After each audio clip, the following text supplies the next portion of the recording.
Dear students, कल हमने matter access defect के रिगार्डिंग डिस्कशन किया था बाय अनायन वैकेंसी। आज हम कवर कर रहे हैं metal excess defect due to presence of extra cation in interstitial site.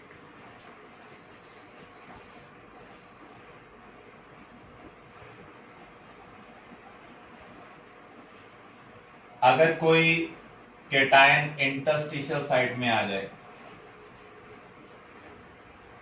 तो उस केस में मेटल की जो परसेंटेज होगी वो नॉर्मल परसेंटेज से ज्यादा होगी। ऐसे डिफेक्ट को हम क्या कहेंगे? Metal excess defect by presence of extra cation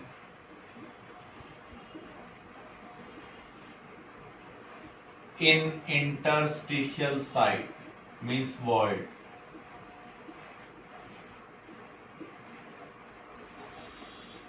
zinc oxide white colour का होता है। यहां पर कोई भी अनपेड इलेक्ट्रॉन नहीं है, तो जब हम इसे हीट करते हैं तो उस केस में इसका जो कलर है येलो हो जाता है। उसका रीजन क्या है? जब भी कलर चेंज के लिए कोई भी डिफेक्ट आपसे पूछा जाए तो उसका रीजन है metal excess defect. Zinc oxide को जब हम हीट करते हैं तो इसका जो लैटिस होगा पार्शली डैमेज होगा।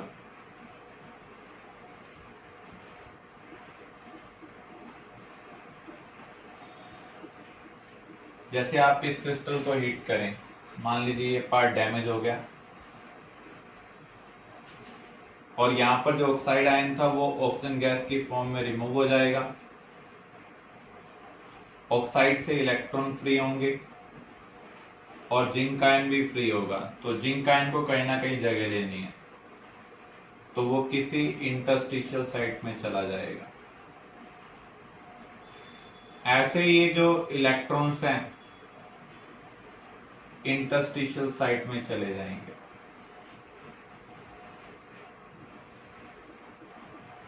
ऐसी पोजीशन को हम क्या कहेंगे? F centre.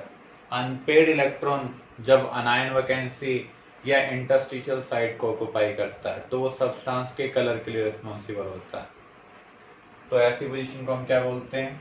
F centre. तो यहां पर आप देख सकते हैं इस पार्ट के अंदर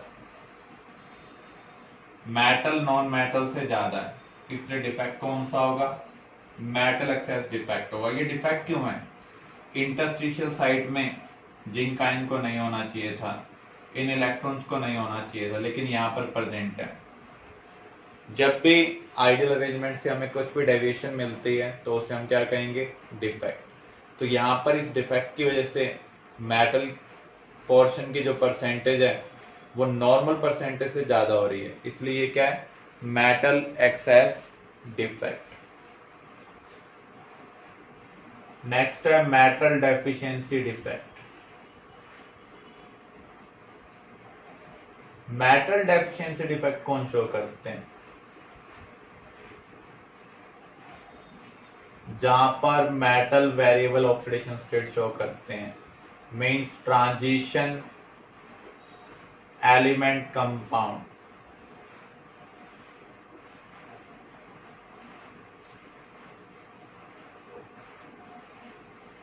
कभी भी आपको फार्मूला फ्रैक्शनल मिल जाए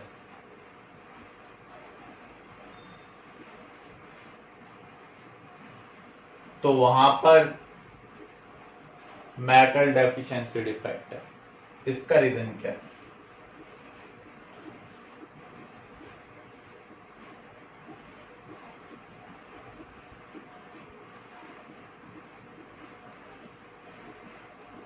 ये नॉर्मल क्रिस्टल है जहां पर कोई डिफेक्ट नहीं है।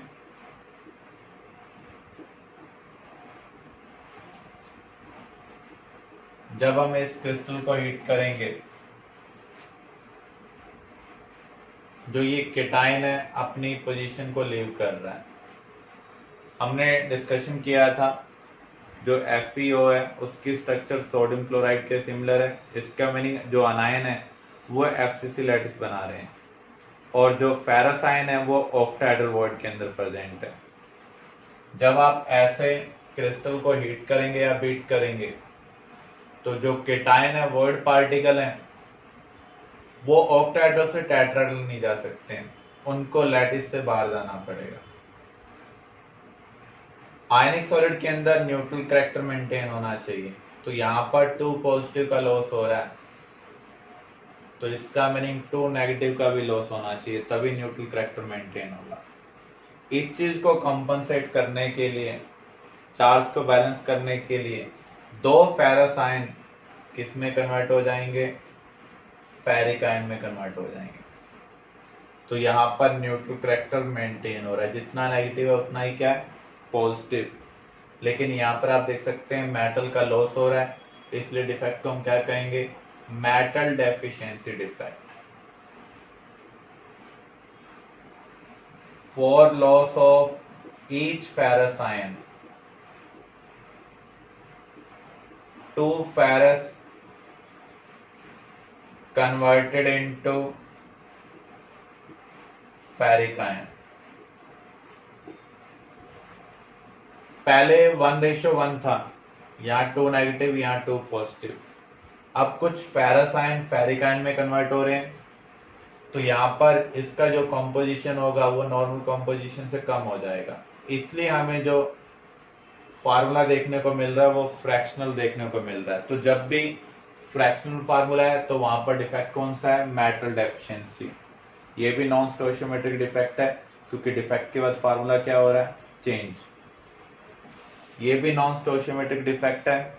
जब भी कलर एलिमेंट कोई भी डिफेक्ट पूछा जाए तो वो कौन सा है, metal excess defect. Metal excess defect के अंदर जो अनपेड इलेक्ट्रॉन है या तो अनायन वैकेंसी में चले जाते हैं या फिर इंटरस्टिशियल साइट में, जो कलर के लिए रिस्पॉन्सिबल होते हैं। ऐसी साइट्स को हम क्या बोलते हैं, F centre. In non स्टोइशियोमेट्रिक compound of nickel determine percentage of Ni2 positive and Ni3 positive। ये फ्रैक्शनल पार्ट हमें किसकी वजह से मिल रहा है, क्योंकि यहाँ पर जो निकेल है वो Ni2 पॉजिटिव और Ni3 पॉजिटिव की फॉर्म में प्रेजेंट है। आप ये कह सकते हैं अगर 1 ऑक्सीजन है तो निकेल कितना है, 0.96। 100 ऑक्सीजन है तो निकेल कितना है, 96। तो 96 पार्ट के अंदर कितना Ni2 पॉजिटिव है, कितना Ni3 पॉजिटिव है, ये हमें चेक करना पड़ेगा। तो हम मेटल पार्ट में Ni2 पॉजिटिव की परसेंटेज निकालेंगे, Ni3 पॉजिटिव की परसेंटेज निकालेंगे। अज्यूम कर लें ये x है, तो ये क्या होगा, 96 माइनस x। किसी भी आयनिक सॉलिड के अंदर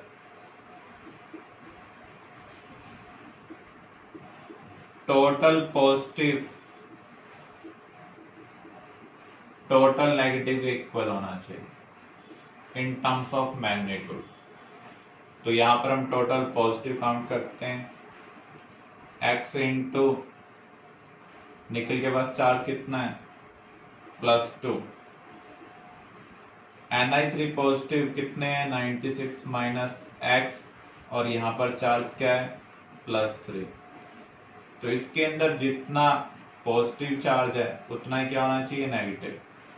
तो अगर ये 96 है तो ये क्या होगा, 100 होगा। एक ऑक्सीजन के पास चार्ज क्या होता है, -2।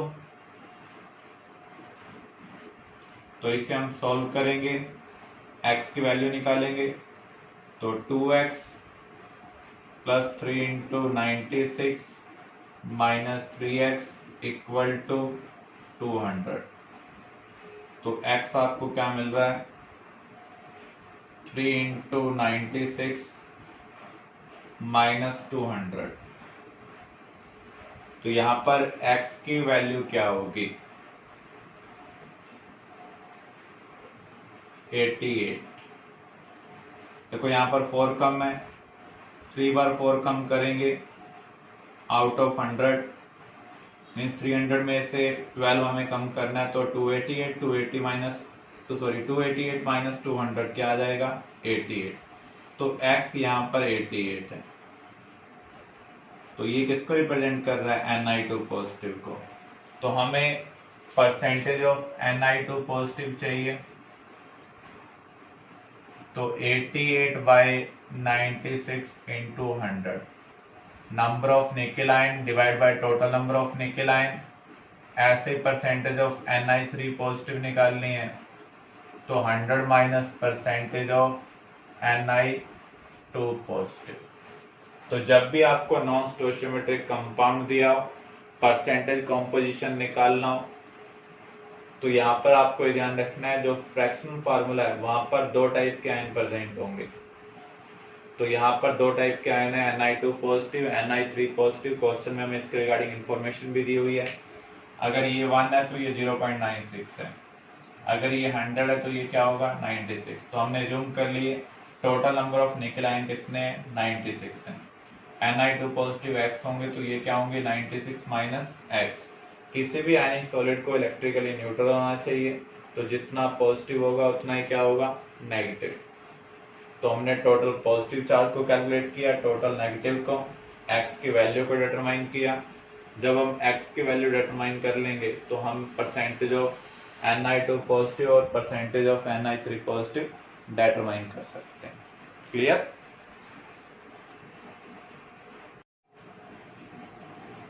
इम्प्योरिटी डिफेक्ट, जब भी आप किसी भी सब्सटेंस के अंदर इम्प्योरिटी का एडिशन करते हैं तो उसकी वजह से जो डिफेक्ट अराइज होगा that is impurity defect. Normally हम इम्प्योरिटी इंट्रोड्यूस करते हैं in order to change electrical behaviour. इस प्रोसेस को हम बोलते हैं doping. Impurity defect in ionic solid,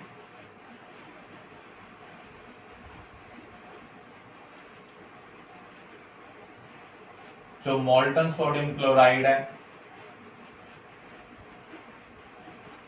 अगर हम उसको डॉप कर दें विद मोल्टन स्ट्रोंशियम क्लोराइड या कोई और भी सब्सटेंस हम ले सकते हैं, and on crystallisation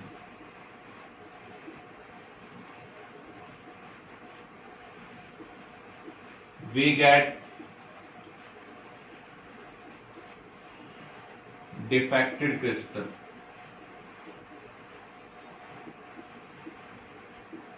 This defect is called impurity defect.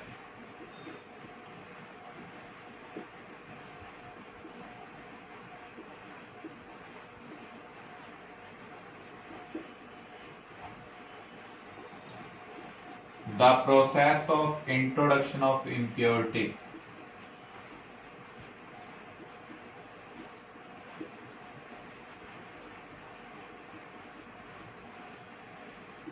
to a substance is called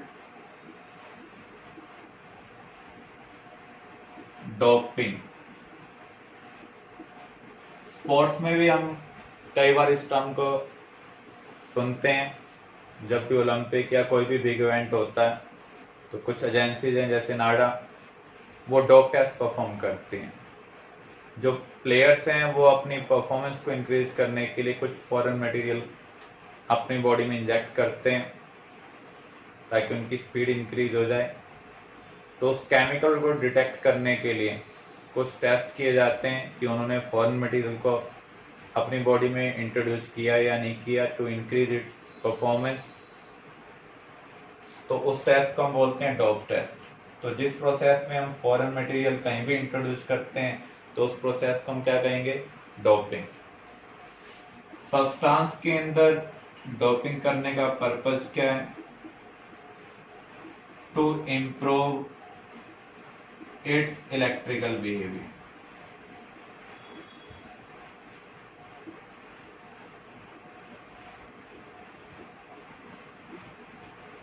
तो जब हम सोडियम क्लोराइड क्रिस्टल के अंदर डोपिंग करेंगे और क्रिस्टलाइजेशन जब होगा तो क्रिस्टल बनना स्टार्ट होगा, Na positive Cl negative, Na positive Cl negative, Na positive Cl negative, क्योंकि आयनिक सॉलिड में एक केटायन के अराउंड अनायन होगा, अनायन के अराउंड केटायन होगा।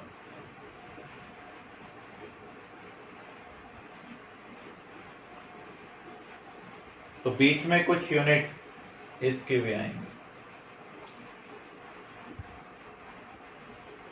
जैसे मान लीजिए यहां पर Sr2 पॉजिटिव आ गया, Cl नेगेटिव, ये जगह खाली हो जाएगी क्योंकि ये 2 पॉजिटिव 2 नेगेटिव को न्यूट्रलाइज कर सकता है।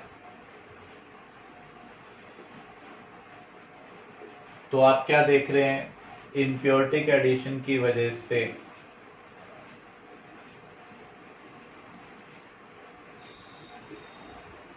वैकेंसी क्रिएट हो रही है। अगर आपने केटाइन डिफरेंट लिया है तो केटाइन वैकेंसी प्रोड्यूस होगी, अगर अनायन डिफरेंट लिया है तो अनायन वैकेंसी प्रोड्यूस होगी, लेकिन चार्ज भी क्या होना चाहिए, डिफरेंट होना चाहिए। सोडियम के पास +1 था, जो हमने इम्प्योरिटी ली है उसके पास +2 चार्ज है। जब चार्ज में डिफरेंस होगा तो उस केस में वैकेंसी क्रिएट होगी। तो यहां पर केटाइन वैकेंसी प्रोड्यूस हो रही है due to introduction of impurity.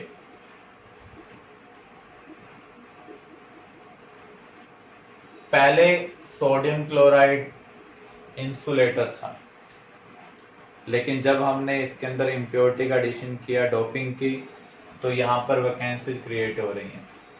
और हमें पता है वैकेंसीज में केटाइन अनायन मूव कर सकते हैं। अगर केटाइन वैकेंसीज है तो केटाइन मूव करेंगे, अनायन वैकेंसीज है तो अनायन मूव करेंगे, और ये कंडक्शन के लिए रेस्पॉन्सिबल है।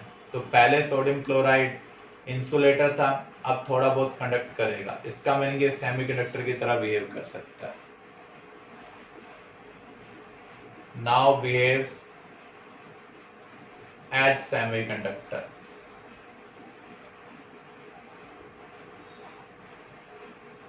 As cation migrate in cation vacancies.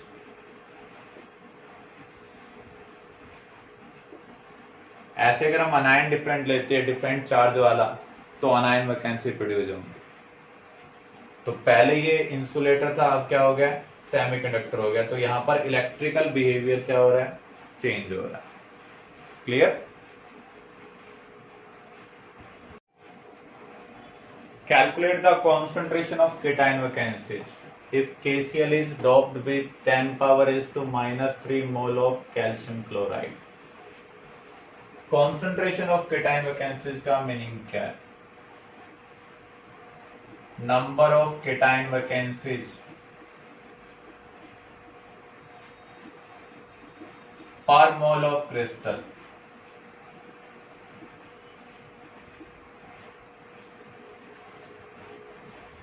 तो यहां पर आपको डोपिंग किसमें करनी है, KCl के अंदर। इंफॉर्मेशन क्या है, 10⁻⁻³ मोल ऑफ कैल्शियम क्लोराइड। इसका मीनिंग क्या होगा,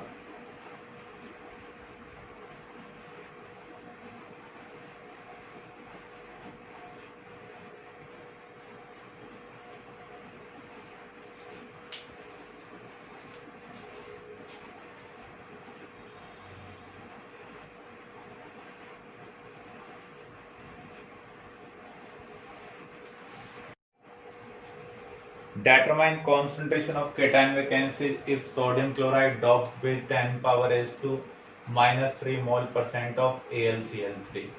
concentration of cation vacancies का मीनिंग क्या है, number of cation vacancies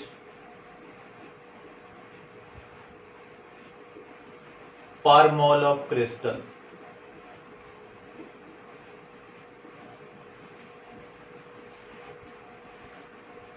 (10⁻⁻³ mole% का मीनिंग क्या होगा,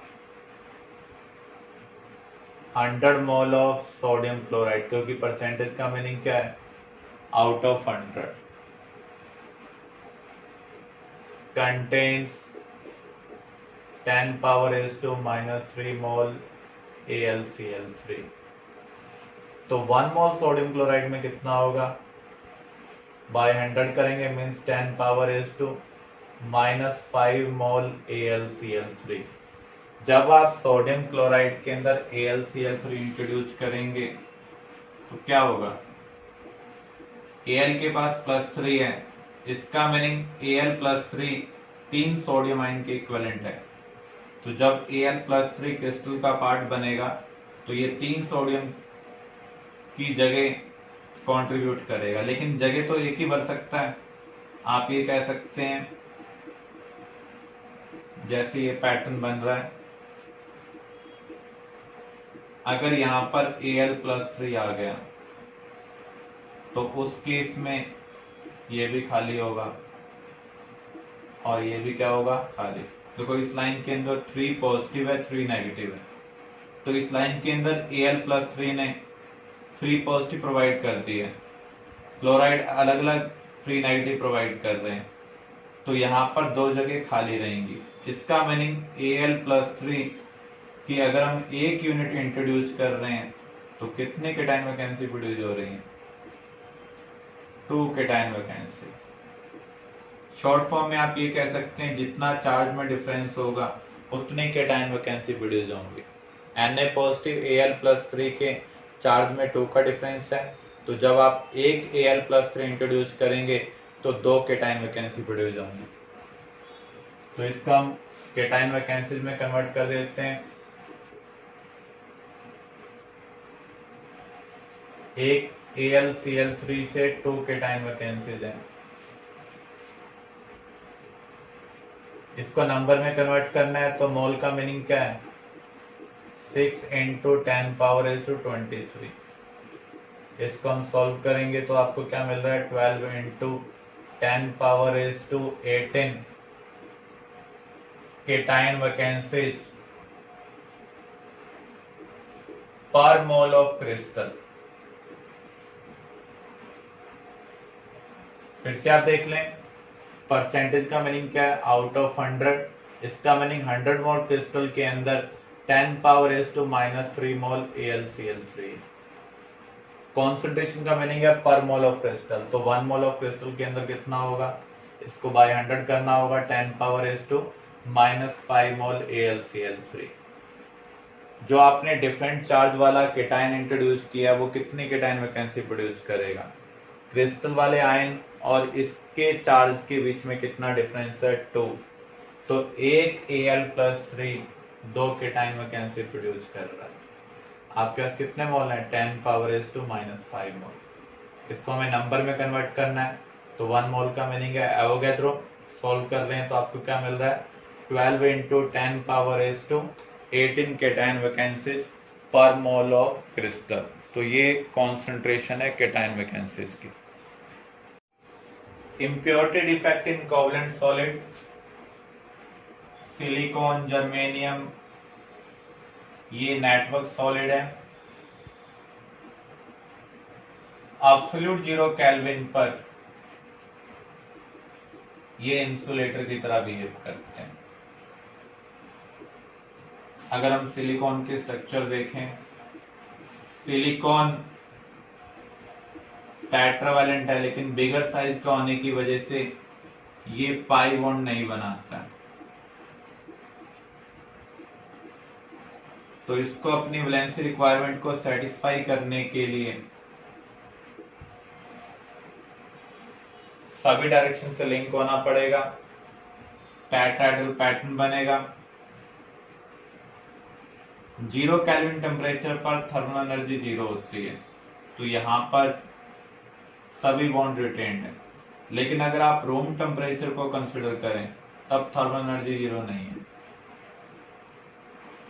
कुछ बॉन्ड से इलेक्ट्रॉन एक्साइट हो जाएंगे और फ्री हो जाएंगे।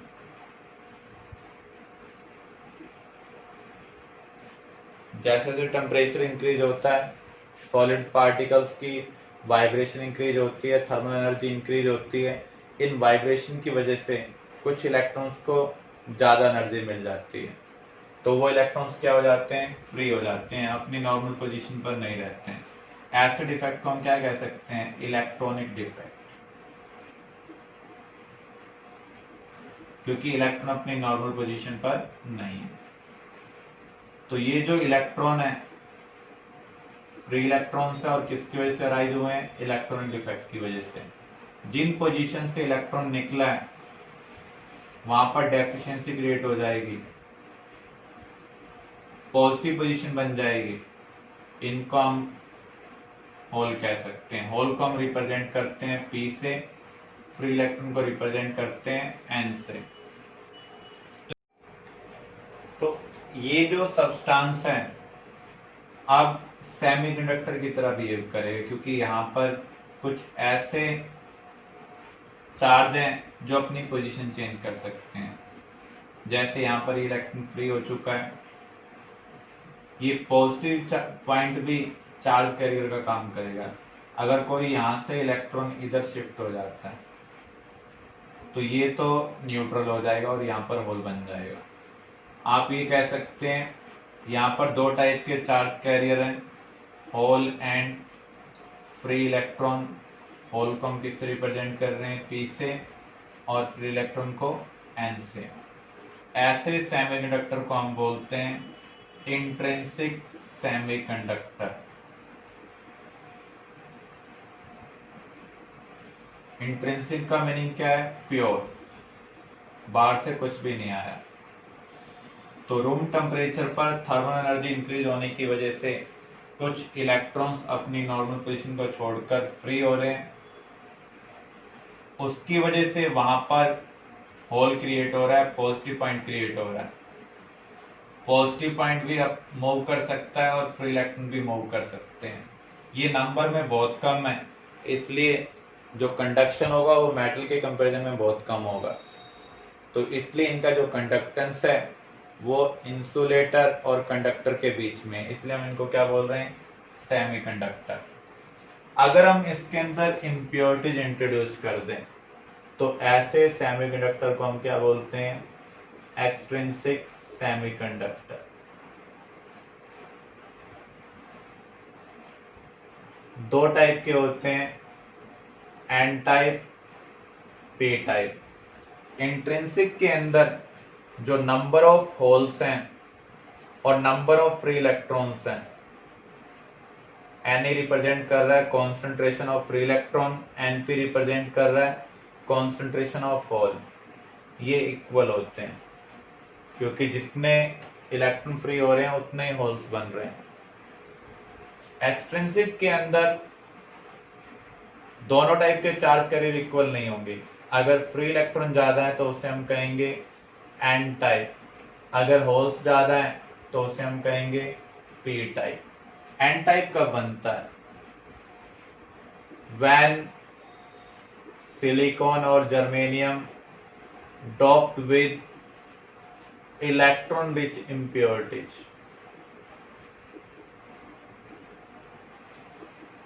इलेक्ट्रॉन रिच इम्प्योरिटीज का मीनिंग क्या है, सिलिकॉन के पास कितने वैलेंस इलेक्ट्रॉन है, 4। आप इसमें जो इम्प्योरिटी इंट्रोड्यूस करेंगे अगर उसमें 4 से ज्यादा वैलेंस इलेक्ट्रॉन होंगे तो ऐसे इम्प्योरिटीज को हम क्या कहेंगे, इलेक्ट्रॉन रिच इम्प्योरिटीज। जैसे group 15 element, phosphorus, arsenic, antimony, ऐसे सब्सटेंस अगर हम एज ए इम्प्योरिटी लें तो उस केस में एन टाइप सेमीकंडक्टर बनेगा। अगर हम इसको इलेक्ट्रॉन डेफिशिएंट इम्प्योरिटीज से डोप करें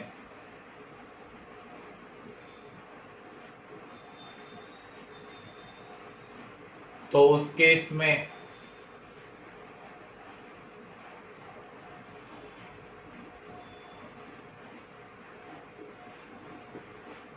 जो सेमीकंडक्टर बनेगा वो पी टाइप होगा। एग्जाम्पल के थ्रू हम इसको अंडरस्टैंड करते हैं।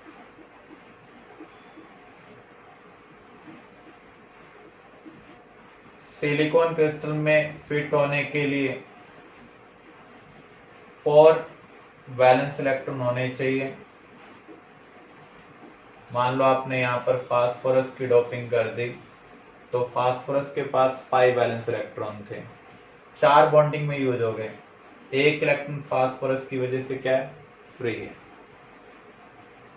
थर्मल एनर्जी की वजह से मान लो इस पोजीशन से कोई इलेक्ट्रॉन फ्री हुआ, तो उस केस में यहां पर एक होल भी बन रहा है। तो आप यहां पर क्या देख रहे हैं, जो इलेक्ट्रॉन रिच इम्प्योरिटीज हैं वो without thermal energy free electron introduce कर रही हैं। तो ऐसे केस में जो नंबर ऑफ फ्री इलेक्ट्रॉन्स होंगे वो हमेशा ही नंबर ऑफ होल्स से ज्यादा होंगे। अगर आपने 1000 फास्फोरस एटम की डोपिंग की है in a piece of silicon crystal, तो उस केस में आपको 1000 फ्री इलेक्ट्रॉन मिलेंगे। अब मान लो 2000 बॉन्ड से इलेक्ट्रॉन फ्री हुए, एक्साइट हुए, तो 2000 होल भी बन रहे हैं। तो आप देख सकते हैं number of free electron number of hole से ज्यादा है, तो मेजर चार्ज कैरियर यहाँ पर कौन से हैं, फ्री इलेक्ट्रॉन, इसलिए इसको क्या बोला जा रहा है, एन टाइप सेमीकंडक्टर। अगर हम बोरॉन वगैरह की डोपिंग करते तो उस केस में बोरॉन के पास 3 वैलेंस इलेक्ट्रॉन है, तो ये 3 सिलिकॉन के साथ तो बॉन्ड बना लेगा थ्रू इलेक्ट्रॉन शेयरिंग, लेकिन एक बॉन्ड में सिर्फ एक ही इलेक्ट्रॉन होगा, और वो किसकी वजह से होगा, सिलिकॉन की वजह से। तो यहाँ पर इलेक्ट्रॉन मिसिंग है, और मिसिंग पोजीशन को भी हम क्या कह रहे हैं, होल। तो एक बोरॉन एक होल इंट्रोड्यूस कर रहा है। अगर आपने 1000 बोरॉन डॉप किए हैं तो 1000 होल इंट्रोड्यूस हो रहे हैं। थर्मल एनर्जी की वजह से जितने फ्री इलेक्ट्रॉन बनेंगे उतने होल्स बनेंगे। तो ऐसे केस में हम ये कह सकते हैं जो नंबर ऑफ फ्री इलेक्ट्रॉन्स हैं वो नंबर ऑफ होल्स से क्या होंगे, कम होंगे। तो यहाँ पर जो मेजर चार्ज कैरियर हैं वो होल्स हैं, इसलिए इसे हम क्या बोल रहे हैं, पी टाइप सेमीकंडक्टर। तो जब हम फास्फोरस को डोप कर रहे हैं, ग्रुप 15 को डोप कर रहे हैं तो एन टाइप है, ग्रुप 13 को डोप कर रहे हैं तो P type. Clear?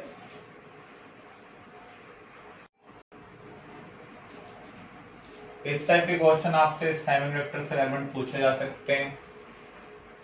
Boron doped with silicon कौन सा टाइप का सेमीकंडक्टर होगा, सिलिकॉन डोप्ड विद आर्सेनिक कौन सा टाइप का सेमीकंडक्टर होगा।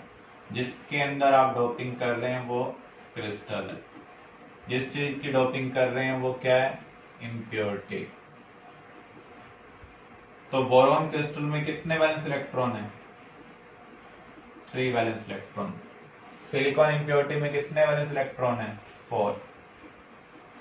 तो आप इम्प्योरिटी के इलेक्ट्रॉन्स देखोगे क्रिस्टल के साथ कंपैरिजन में, तो आप देख सकते हैं इम्प्योरिटीज के पास ज्यादा है। तो ये कौन सी इम्प्योरिटीज है, इलेक्ट्रॉन रिच।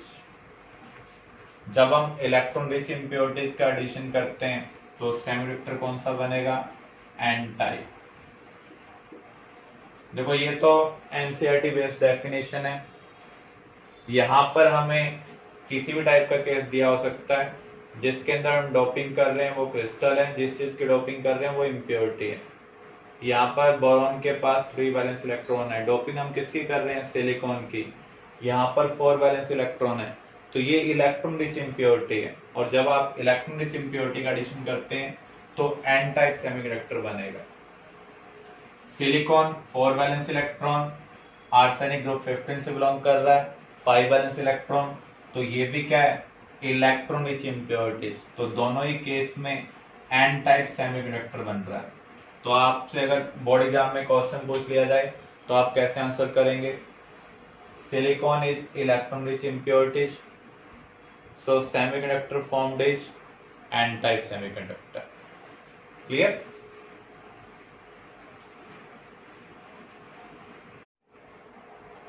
नेक्स्ट टॉपिक हम कवर कर रहे हैं classification of solids on the basis of magnetic properties. Magnetic properties के बेस पर सब्सटेंस को हम मेनली 2 कैटेगरी में डिवाइड करते हैं, डायमैग्नेटिक एंड पैरामैग्नेटिक। जो सब्सटेंस मैग्नेट को अट्रैक्ट नहीं करते हैं, वीकली रिपेल करते हैं, उनको हम कहेंगे डायमैग्नेटिक, क्योंकि उनके पास अनपेड इलेक्ट्रॉन प्रेजेंट नहीं होते हैं। जैसे sodium chloride Na positive Cl negative का अगर आप कॉन्फ़िगरेशन राइट करेंगे तो यहाँ पर उनके पास कोई भी अनपेड इलेक्ट्रॉन नहीं है, इसलिए वो मैग्नेट को अट्रैक्ट नहीं कर रहे हैं।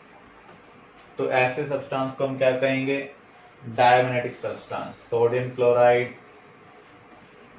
Ethyne, ethene, ethane, titanium oxide, इनमें किसी के पास भी अनपेड इलेक्ट्रॉन नहीं है।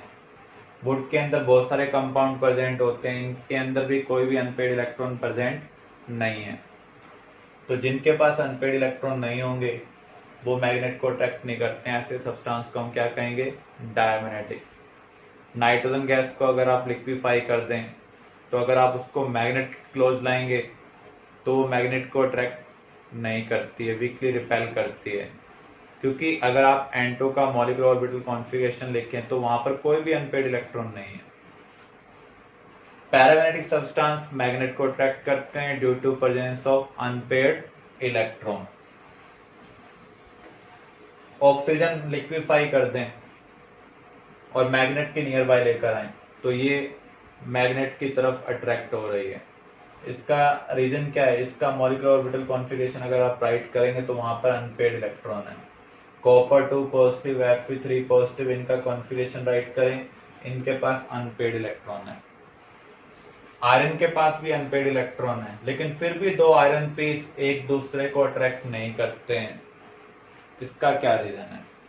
किसी भी पैरामैग्नेटिक सब्सटेंस के अंदर बहुत सारे एटम्स प्रेजेंट है, बहुत सारे मॉलिक्यूल प्रेजेंट है जिनके पास अनपेड इलेक्ट्रॉन प्रेजेंट है। तो हर मॉलिक्यूल या हर एटम एक मैग्नेट का काम कर रहा है। मैग्नेट के दो पोल है, नॉर्थ पोल, साउथ पोल।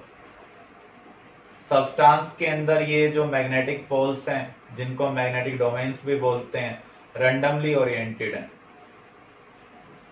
तो इनका जो रिजल्टेंट होगा वो क्या होगा? 0 होगा। इसका मीनिंग इस सॉलिड का जो नेट मैग्नेटिक फोर्स है वो क्या है? 0 है। इसलिए एक आयरन पीस दूसरे आयरन पीस को अट्रैक्ट नहीं कर रहा है due to random orientation of magnetic domain.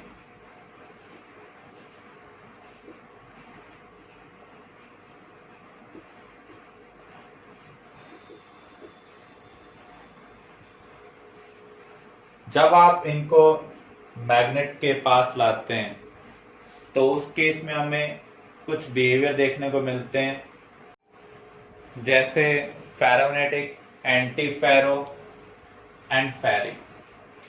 अगर सभी मैग्नेटिक वेक्टर एक ही डायरेक्शन में ओरिएंट हो जाएं, सभी मैग्नेटिक डोमेन एक ही डायरेक्शन में ओरिएंट हो जाएं, तो जितना मैग्नेटिक मोमेंट आप एक्सपेक्ट कर रहे थे उतना ही मिलेगा और ये परमानेंट मैग्नेट बन जाते हैं। जब आप पैरामैग्नेटिक सब्सटेंस को मैग्नेटिक फील्ड में प्लेस करें और सभी मैग्नेटिक डोमेन एक ही डायरेक्शन में परमानेंटली ओरिएंटेड हो जाएं, तो उस केस में ये परमानेंट मैग्नेट की फॉर्म में कन्वर्ट हो जाएंगे। अगर आप एक आयरन पीस को मैग्नेट के कांटेक्ट में कुछ टाइम के लिए प्लेस करते हैं तो आयरन पीस भी मैग्नेट की तरह बिहेव करना स्टार्ट कर देता है। तो ऐसे सब्सटेंस को हम क्या कहेंगे? Ferromagnetic. Iron, cobalt, nickel ferromagnetic substance के एग्जांपल है। एंटी फेरो में क्या होगा? अनपेड इलेक्ट्रॉन है लेकिन मैग्नेटिक मोमेंट क्या है? 0 है। जब आप इसके नियर बाय मैग्नेट लेकर आते हैं तो मैग्नेट को ये अट्रैक्ट नहीं करता है, लेकिन अगर आप कॉन्फ़िगरेशन चेक करें तो उसमें अनपेड इलेक्ट्रॉन प्रेजेंट है। इसका रीजन क्या है? यहाँ पर magnetic domains equally opposite direction में ओरिएंट हो रहे हैं, जिससे रिजल्टेंट मैग्नेटिक फोर्स क्या आ रहा है? 0। अगर आप ऐसे सब्सटेंस को हाई टेम्परेचर पर हीट करते हैं, एक पार्टिकुलर टेम्परेचर के ऊपर, ये वापस पैरामैग्नेटिक हो जाते हैं, मीन्स रैंडम ओरिएंटेशन हो जाता है। तो उस टेम्परेचर को हम बोलते हैं क्यूरी टेम्परेचर। इसके लिए भी एप्लीकेबल है और इसके लिए भी एप्लीकेबल है। ये एग्जांपल आपको ध्यान रखने हैं। मैग्नीज के ऑक्साइड, आयरन ऑक्साइड, ये एंटी फेरोमैग्नेटिक सब्सटेंस है। फेरीमैग्नेटिक सब्सटेंस, यहां पर मैग्नेटिक मोमेंट एक्सपेक्टेशन से कम होगी। इसका रीजन क्या है? जो मैग्नेटिक डोमेन्स हैं अनइक्वली अपोजिट डायरेक्शन में ओरिएंटेड है, जिससे जो रिजल्टेंट आएगा वो एक्सपेक्टेशन से क्या आएगा? कम आएगा। Fe3O4 फेरीमैग्नेटिक सब्सटेंस है। अगर आप किसी भी फेरो एंटी फेरो फेरीमैग्नेटिक सब्सटेंस को हीट करते हैं एक पार्टिकुलर टेम्परेचर के बाद, ये पैरामैग्नेटिक में कन्वर्ट हो जाते हैं। उस टेम्परेचर को हम क्या बोलते हैं? Curie temperature. What happens when Fe3O4 is heated to 850 Kelvin temperature? Temperature हमें याद रखने की जरूरत नहीं है। इसका मीनिंग ये किसकी बात कर रहा है? क्यूरी टेम्परेचर की बात कर रहा है। तो इस टेम्परेचर पर ये किस में कन्वर्ट हो जाएगा? पैरामैग्नेटिक में कन्वर्ट हो जाएगा।